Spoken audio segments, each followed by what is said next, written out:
आप सभी को राधे राधे, जय श्री कृष्णा। लड्डू गोपाल की एक अत्यंत भावुक करने वाली लीला कथा मैं आप लोगों के साथ शेयर करने वाली हूँ। यह लीला कथा हमारे साथ एक भक्त ने उत्तर प्रदेश से शेयर की है। दोस्तों, उत्तर प्रदेश में रहने वाली रजनी लड्डू गोपाल जी को लेकर आई थी। अभी कुछ समय पहले ही उन्होंने घर में लड्डू गोपाल को विराजित किया था, लेकिन उनके साथ एक ऐसी अनहोनी होती है जिसे सुनकर आप भी भावुक हो जाओगे। दरअसल रजनी जी जो थी वो कैंसर से पीड़ित थी और काफ़ी समय से उनका इलाज चल रहा था। रजनी जी की जो ननद थी वो लड्डू गोपाल भक्त है और वो लड्डू गोपाल की सेवा करती है। अब जब रजनी ने अपनी नंद को लड्डू गोपाल की सेवा करते देखा, उनकी लीलाओं के बारे में सुना, उनके चमत्कारों के बारे में सुना, तो उन्हें भी ऐसा लगा कि अपने अंतिम समय में जो भी उनका समय इस दुनिया में बाकी है, शेष है, उस समय में वह ठाकुर जी की सेवा करना चाहती थी। और उनकी इस अंतिम इच्छा को सपोर्ट करते हुए उनकी सासू माँ ने उनका पूरा साथ दिया। जब रजनी ने अपनी सासू माँ से बात की कि वह लड्डू गोपाल की सेवा करना चाहती है, तो उनकी जो सास है उन्होंने खुशी खुशी हाँ कर दी। देखिए, वो मना भी कर सकती थी क्योंकि उन्हें पता था कि रजनी जी के पास ज़्यादा समय नहीं है और उनके जाने के बाद जो है लड्डू गोपाल की जो सेवा की जिम्मेदारी है उनकी सास को ही निभानी पड़ेगी। तो यह सोचकर वह मना भी कर सकती थी, लेकिन उन्होंने ऐसा नहीं किया। अपनी बहू की इच्छा का मान रखा और उन्हें लड्डू गोपाल लाने की अनुमति दे दी। रजनी कुछ महीने पहले ही वृंदावन जाकर बाके बिहारी जी के दर्शन करके वहां से बाल गोपाल लड्डू गोपाल जी का एक विग्रह लेकर आई और बड़े ही प्रेम से घर में लाकर उन्हें विराजित किया। रजनी की एक 5 साल की छोटी सी बेटी है, वह भी लड्डू गोपाल के साथ बड़े प्रेम से खेलने लगी। जैसे भाई बहन खेलते हैं उसी प्रकार से एक दूसरे के प्रति दोनों व्यवहार करते। लड्डू गोपाल से वह प्रेम करती, लाड़ लड़ाती और उन्हें भाई कहकर पुकारती। अगर उस बच्ची से कोई पूछता कि यह कौन है तो वह अपना भाई कहकर लड्डू गोपाल को जो है संबोधित करती थी। रजनी लड्डू गोपाल की काफ़ी सेवा करती। सुबह स्नान कराना, उसके बाद उन्हें भोग लगाना, विश्राम कराना पूरे श्रद्धा भाव से। और कहते हैं कि देखो, चाहे समय कितना भी किसी के पास क्यों न हो, लेकिन उसके मन में जो है दोस्तों एक आखिरी उम्मीद रहती है। कहीं न कहीं उनकी सास बताती है कि रजनी के मन में यह भी था कि लड्डू गोपाल जो है वो चमत्कारी है, शायद उसके जीवन में कोई चमत्कार हो जाए, कोई ऐसी लीला हो जाए कि जो है रजनी ठीक हो जाए। उनकी एक आशा थी। जैसे कहते हैं ना, हर मरते इंसान के हृदय में एक आशा होती है, एक उम्मीद होती है। तो उसे भी ऐसा लगता था कि काश मुझे थोड़ा और समय मिल जाए, लड्डू गोपाल कोई चमत्कार कर दे, लेकिन यह नामुमकिन था, उसको यह भी पता था। इसलिए जितना समय बाकी था वह उस समय में राधा राधा का जप करते हुए लड्डू गोपाल की ठाकुर जी की सेवा करते हुए बिताना चाहती थी। बाल गोपाल से इतना प्रेम अब उनके मन में हो गया था कि लड्डू गोपाल को वह हमेशा प्रार्थना करती रहती थी कि मेरे बाद जो है मेरी बेटी का ध्यान रखना, अपनी बहन का ख्याल रखना। और बातें करते करते कभी कभी जो है भावुक भी हो जाती थी। अब जो लोग कहते हैं कि लड्डू गोपाल जब हमारे घर में विराजित होते हैं तो वो मात्र एक मूर्ति होते हैं, उन लोगों के मन का वहम भी यह लीला कथा सुनकर समाप्त हो जाएगा। क्योंकि जब लड्डू गोपाल हमारे घर में विराजित होते हैं और वो जागृत हो जाते हैं, हम उनके साथ जो रिश्ता बनाते हैं, जिस भाव से हम उनकी सेवा करते हैं, तो लड्डू गोपाल भी उस रिश्ते को जो है पूरा मान और सम्मान देते हैं। हमारा सुख दुख जो है सब कुछ जो है वो महसूस करने लगते हैं। अब कैंसर के कारण जो रजनी थी उन्हें कभी कभी जो काफ़ी पीड़ा होती थी और वह रोने लग जाती थी। तो उनकी सास बताती है कि उस दिन लड्डू गोपाल का चेहरा भी मुरझाया सा रहता था। ऐसी अनुभूति होती थी मानो आज लड्डू गोपाल काफ़ी उदास है। हमारे लड्डू गोपाल चमत्कारी है, वो एक पल में पूरी दुनिया को बदल सकते हैं। लेकिन कहते हैं ना कि जो हमारे प्रारब्ध होते हैं हमें वो भोगने होते हैं, हमारे कर्मों का फल हमें भोगना होता है। ऐसा नहीं है कि हमारे क्रम में जो लिखा है उसे तुरंत भगवान 1 मिनट में बदल देंगे। अगर ऐसा होता तो आप ही सोचिए, महाभारत का युद्ध नहीं होता। धर्म की स्थापना के लिए महाभारत का युद्ध अनिवार्य था।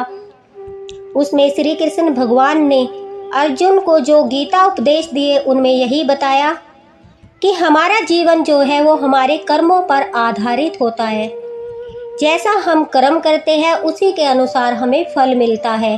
अब अगर हमारे क्रम में कष्ट लिखे हैं, दुख लिखे हैं और हम यह सोचकर लड्डू गोपाल को घर में विराजित करते हैं कि उनके आने से हमारे जो क्रम में दुख लिखे हैं, कष्ट लिखे हैं, वो एकदम से मिट जाएंगे, तो ऐसा नहीं है दोस्तों। लड्डू गोपाल की सेवा करने से, ठाकुर जी की सेवा करने से हमारे कष्ट कम अवश्य होते हैं, लेकिन पूरी तरह से समाप्त नहीं होते, क्योंकि कर्म हमने पहले जन्म में भी किए हैं और अब भी काफ़ी समय से कर रहे हैं। लेकिन ठाकुर जी की सेवा करना हमने कुछ ही समय पहले शुरू किया है, यानी हमने पुण्य कर्म जो है वो अभी अभी प्रारंभ किया है। तो ऐसा तो नहीं है कि कोई जादू की छड़ी है, हमने ठाकुर जी की सेवा करना शुरू किया और हमारे सारे पाप मिट गए। ऐसा नहीं होता। जो हमारे प्रारब्ध होते हैं, हमारे बुरे कर्म होते हैं, या फिर हमारे द्वारा जाने अनजाने में किसी को पीड़ा पहुंचाई गई हो, किसी का दिल दुखाया गया हो, उन कर्मों का प्रारब्ध तो हमें भोगना ही पड़ता है।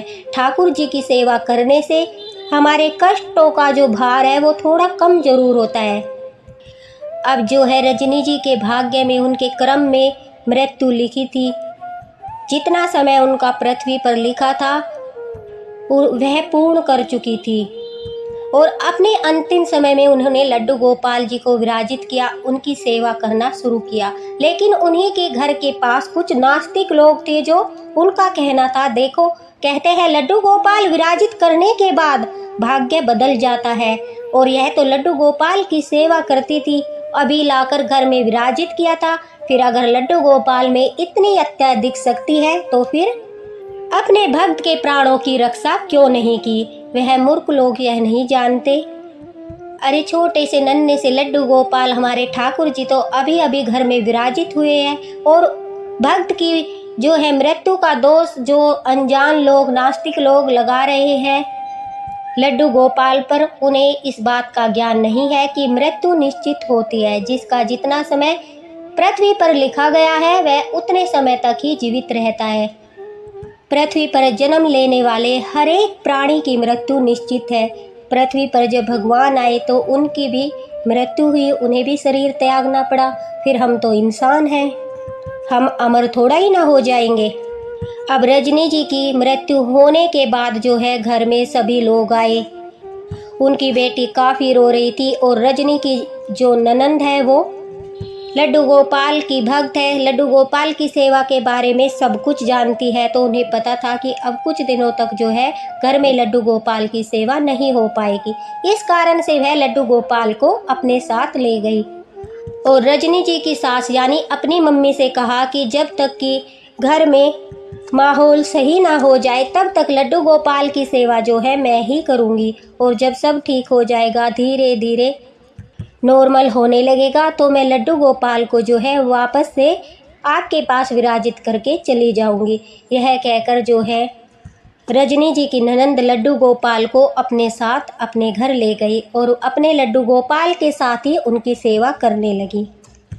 तो दोस्तों, रजनी जी की जो ननंद है वो कहती है कि अचानक से एक विचित्र घटना उनके साथ घटी। वह लड्डू गोपाल को ले जाकर अपने घर में विराजित कर लेती है और साथ ही साथ वह अपनी भतीजी यानी रजनी जी की बेटी को भी अपने साथ ले जाती है, क्योंकि छोटी बच्ची है, घर में चारों तरफ दुख का माहौल है, तो इस वजह से उसका मन थोड़ा दुखी न हो, थोड़ा उनके बच्चों के साथ रहकर बच्ची का मन बहल जाए, इस वजह से वह अपनी भतीजी को अपने साथ लेकर जाती है। अब वह कहती है कि सारा काम करने के बाद रात को जब सब सो गए, उन्होंने लड्डू गोपाल को भी विश्राम कराया और खुद भी आराम करने लगी। तभी अचानक से उन्हें ज़ोर ज़ोर से रोने की आवाज़ें आने लगी।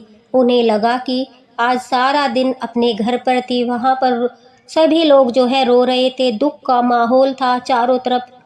तो इस वजह से जो है उनके दिमाग में वो रोने की आवाज़ें जो है अभी तक चल रही है। वह अपने मन को स्थिर करके राधे राधे बोलकर सोने की कोशिश करती है। वह कहती है कि दोबारा से रोने की आवाज़ सुनाई देती है तो अचानक से वह बैठकर देखती है कहीं बेटी तो नहीं रो रही, वह छोटी सी बच्ची तो नहीं रो रही। तो उन्होंने देखा वह आराम से सो रही थी, इसलिए वह उठकर धीरे धीरे चलने लगी और मंदिर की तरफ बढ़ने लगी। उन्होंने सोचा कि एक बार जो है घर में चेक कर लेती हूँ ये आवाज़ें जो है कहाँ से आ रही है। अब वह कहती है कि वह मंदिर में लड्डू गोपाल जी को भी चेक करने जाती है कि विश्राम कर रहे हैं अच्छे से या नहीं कर रही है। जैसे ही वह वहाँ जाकर लड्डू गोपाल जी को जिस बेड पर उन्होंने लिटा रखा था उस बेड पर लड्डू गोपाल जी के सर पर बड़े प्रेम से हाथ फेरती है। जैसे एक माँ अपने बच्चे को सोते वक्त लाड़ दुलार करती है, तो रजनी जी के जो लड्डू गोपाल थे उनके ऊपर उनकी नंद अपना हाथ फेरती है। तो वह कहती है कि उनका हाथ पूरा गीला हो जाता है। वह बड़ी आश्चर्यचकित होती है कि मेरा हाथ कैसे गीला हो गया, लड्डू गोपाल तो आराम से विश्राम कर रहे हैं, इनके ऊपर पानी किसने गिरा दिया। अब वह आश्चर्यचकित होकर जो है लड्डू गोपाल को बेड से उठाती है कि इनके नीचे सूखा कर दूं। शायद लड्डू गोपाल के पास जो है पानी गिर गया, या तो किसी बच्चे ने गिरा दिया हो या फिर गलती से मेरे हाथों से ही गिर गया हो। अब लड्डू गोपाल है पूरी रात गीले में तो नहीं सोएंगे, इस वजह से जो है वो लड्डू गोपाल को उठाती है। तो उन्होंने जो देखा उसे देखकर उनकी आंखें फटी की फटी रह गई। वह कहती है कि लड्डू गोपाल की आंखों से निरंतर आंसू निकल रहे थे और वह यह देखकर काफ़ी आश्चर्यचकित थी। उन्हें विश्वास नहीं हो रहा था कि विग्रह से इस प्रकार आंसू कैसे निकल सकते हैं, और वह सोच रही थी कि यह बात वह किसी को बताएगी तो कोई यकीन भी नहीं करेगा। एक लड्डू गोपाल भक्त होते हैं, वह तो लड्डू गोपाल की लीलाओं पर विश्वास भी करते हैं, अगर किसी को घर में बताएगी तो कोई विश्वास नहीं करेगा। तो वह कहती है कि उन्होंने लड्डू गोपाल जी की जो है आंखें बड़े प्रेम से पोंछी और उन्हें आराम से विश्राम कराया, उन्हें लाड़ दुलार किया, क्योंकि वो समझ चकी थी कि लड्डू गोपाल जो है वो भी रजनी की मृत्यु से काफ़ी दुखी है, उनकी भाभी की मृत्यु से दुखी है। इसीलिए उन्होंने यह अनुभूति कराई कि उनकी आंखों से आंसू निकल रहे थे। अब रजनी काफ़ी रोती है लड्डू गोपाल के साथ, और यह प्रमाण था कि लड्डू गोपाल जो है वो भी रजनी जी से काफ़ी प्रेम करते थे और अपने भक्त की मृत्यु पर आंसू बहा रहे थे। यह किसी चमत्कार से कम नहीं था। अब रजनी जी की जो नंद है वह लड्डू गोपाल के पास वहीं पर जो है फर्श पर लेट जाती है, और सुबह उठकर वह स्नान कराकर उन्हें जब भोग लगाती है तो वह कहती है कि लड्डू गोपाल की आंखों से निरंतर आंसू गिर रहे थे और वह इस दृश्य को देखकर काफ़ी आश्चर्यचकित थी और अपनी आंखों के आंसू भी नहीं रोक पा रही थी। उन्होंने घर में अपने पति को, अपनी सास को, सभी को बुलाया और दिखाया कि देखो लड्डू गोपाल जो है वो कितने दुखी है, उनकी आंखों से रात भी आंसू निकल रहे थे और जब मैं अब भोग लगाने चली हूँ तो तब भी आंसू निकल रहे हैं। लड्डू गोपाल जो है हमारे उनके विभाव भक्त के साथ जुड़ जाते हैं और वह बिल्कुल ऐसा ही व्यवहार करते हैं जैसे एक बच्चा अपनी मैया के लिए करता है। रजनी जी जो है लड्डू गोपाल को अपने बेटे के रूप में सेवा करती थी। उनकी बेटी जो है लड्डू गोपाल को अपना भाई मानती है। तो लड्डू गोपाल भी अपनी मैया की मृत्यु पर आंसू बहा रहे थे।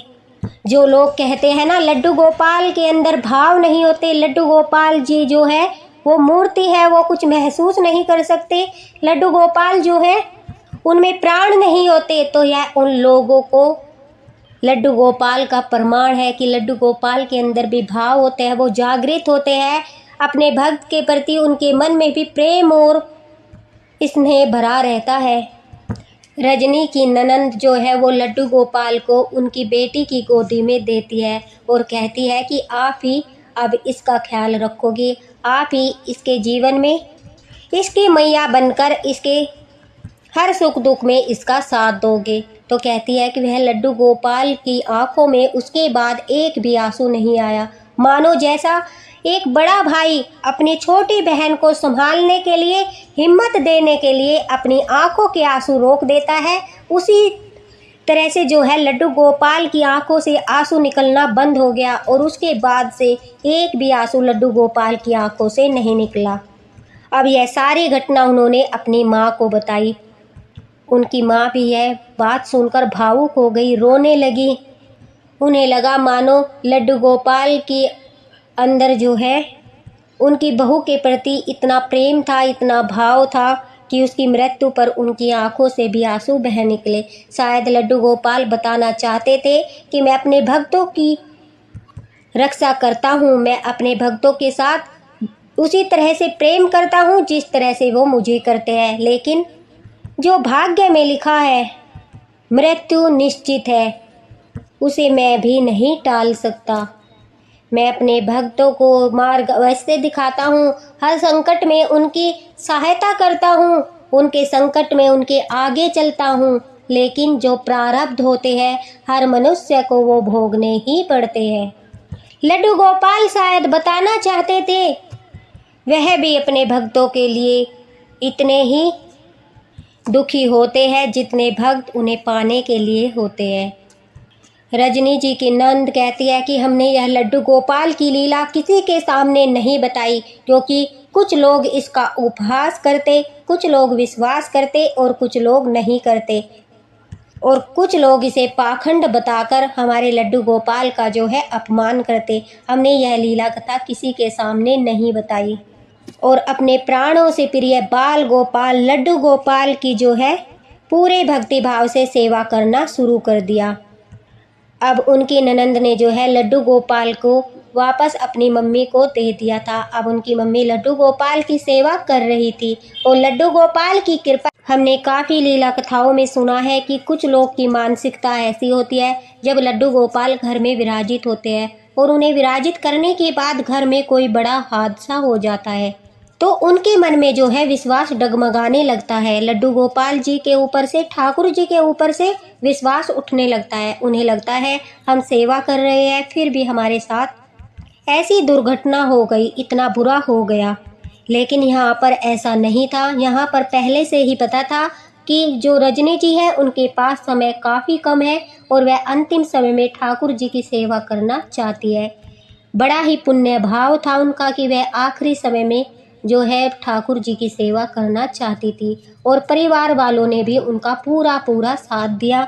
लड्डू गोपाल को घर में स्थापित किया, उन्हें पूरा प्रेम और श्रद्धा भाव, समर्पण भाव से उनकी सेवा करना शुरू किया।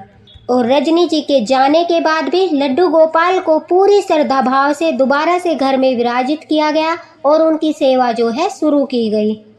रजनी की सास जो है वो पूरी श्रद्धा भाव से, पूरे प्रेम से लड्डू गोपाल जी की सेवा कर रही है और लड्डू गोपाल जी की कृपा से वह कहती है कि वह रजनी जी को तो वापस नहीं ला सकती, लेकिन उनकी बेटी और उनके लड्डू गोपाल की जिम्मेदारी मरते दम तक पूरे निस्वार्थ भाव से पूरी करेगी। पूरी श्रद्धा और लगन से लड्डू गोपाल जी की सेवा भी करेगी और उनकी बेटी का पालन पोषण भी करेगी। रजनी जी के हस्बैंड ने भी यह निर्णय किया है कि वह शादी नहीं करेंगे, अपनी बेटी को ही पढ़ाएंगे लिखाएंगे और बाकी का शेष जीवन जो है वह भी ठाकुर जी की भक्ति में ही, ठाकुर जी की सेवा में ही बिताएंगे। तो इन लोगों ने दोस्तों अपने जो है जीवन को एक तरह से ठाकुर जी को समर्पित कर दिया है। अपने कर्तव्य को पूरा करने के बाद जो है रजनी जी के पति भी वृंदावन जाकर ठाकुर जी की सेवा करना चाहते हैं और उनकी माताजी जो है वो भी जब तक जीवित है तब तक रजनी जी के लड्डू गोपाल की सेवा करेगी और उनकी बेटी का पालन पोषण करेगी। तो समाज में हर तरह के व्यक्ति हैं, हर तरह के भक्त हैं। लड्डू गोपाल के इतने बड़े बड़े भक्त हैं, कुछ लोग उन्हें ब्लेम करते हैं कि हम आपकी सेवा करते हैं, हमारे साथ यह हो गया, और कुछ लोग जो है अपने कर्मों का फल मानकर स्वीकार करके ठाकुर जी से जो है अपना विश्वास डगमगाने नहीं देते। वही हमारे लड्डू गोपाल जो है वो हर भक्त को अनुभूति कराते हैं कि मैं तुम्हारे साथ हूँ, मैं तुम्हारे सुख दुख में हर पल तुम्हारे साथ हूँ। और शायद इसीलिए उन्होंने यह अनुभूति जो है रजनी जी की ननंद को कराई, ताकि वह सभी परिवार वालों को यह सूचित कर सके कि ठाकुर जी जो है हमारे साथ है। इस मुश्किल घड़ी में वह हर पल हमारे साथ है, उनकी दृष्टि हम पर है और जितना कष्ट जितना दुख हमें हो रहा है उतना ही दुख हमारे ठाकुर जी को भी हो रहा है। जब ठाकुर जी घर में विराजित होते हैं तो वह हमारी फैमिली के सदस्य होते हैं, तो उनके अंदर भी वही भाव आते हैं हर एक प्राणी के लिए, घर के हर एक सदस्य के लिए। अगर कोई सदस्य पीड़ा में है तो ठाकुर जी को भी परेशानी होती है। और दोस्तों, एक और बात जो मैं शेयर करना चाहती हूँ, कभी भी लड्डू गोपाल जी के सामने रोना नहीं चाहिए। उनके सामने बैठकर कभी भी आंखों से आंसू नहीं बहाने चाहिए, क्योंकि हमारे बाल गोपाल बड़े भावुक है। कहते हैं जब लड्डू गोपाल के सामने बैठकर कोई भक्त रोता है तो लड्डू गोपाल भी दुखी हो जाते हैं, वह भी रोने लगते हैं। इसलिए भक्त का भाव ऐसा होना चाहिए कि हम कितने भी दुखी क्यों न हो, लेकिन हम अपने ठाकुर को जो है कष्ट नहीं देंगे। हम उनके सामने रोकर उन्हें नहीं रुलाएंगे। इस भाव से जो है अपने आंसू को रोकना चाहिए। ठाकुर जी के सामने चाहे कितने भी दुखी क्यों न हो, कभी भी रोना नहीं चाहिए।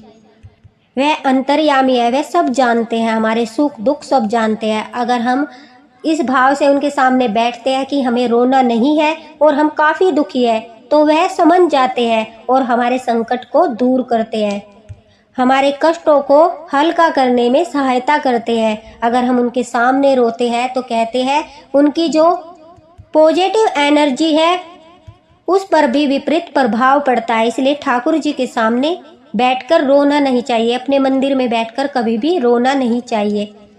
अगर किसी बात से परेशान हो, दुखी हो, आपको रोना आ रहा है, तो राधे राधे की जप करिए। ठाकुर जी के चरणों में मस्तक रखकर राधे राधे का जप करना शुरू कर दीजिए। वह आपके मन की स्थिति को जानते हैं और देखना आपके आंसू खुद पे खुद कंट्रोल हो जाएंगे, आपको रोना नहीं आएगा। एक पॉजिटिव एनर्जी जो है आपके अंदर आपको महसूस होगी। तो समझ जाना ठाकुर जी की दृष्टि हम पर है और वह हमारे संकट में हमारा साथ देंगे। वह हमारी हिम्मत बढ़ा रहे हैं, हमें साहस दे रहे हैं। उस पॉजिटिव एनर्जी से आपको पता चल जाएगा कि ठाकुर जी की दृष्टि जो है वो हम पर है। इसलिए कहते हैं ठाकुर जी के सामने बैठकर रोना नहीं चाहिए, अपने आंसू को जो है कंट्रोल करना चाहिए। बाकी आप सब लड्डू गोपाल भक्तों अच्छे से जानते हो कि उनके सामने रोकर उन्हें पीड़ा देनी है या नहीं देनी है, या फिर मुस्कुराते हुए उनकी सेवा करनी है, भले ही हमें कितना भी कष्ट क्यों न हो। इसी के साथ राधे राधे, हरे कृष्णा। अगर आपको लीला कथा पसंद आई हो तो इसे शेयर अवश्य करना, ताकि लड्डू गोपाल भक्तों तक यह लीला कथा पहुँचे। और दोस्तों, एक लाइक अवश्य कर दीजिए, जिससे हमें भी पता चल जाए कि हम जो लड्डू गोपाल की लीला कथा आप लोगों के साथ शेयर करते हैं, आपको वो पसंद आ रही है या नहीं आ रही है। और अगर आप भी कोई लीला कथा शेयर करना चाहते हैं तो डिस्क्रिप्शन बॉक्स में जो है मैंने फेसबुक लिंक दे दिया है, आप वहां पर शेयर कर सकते हैं।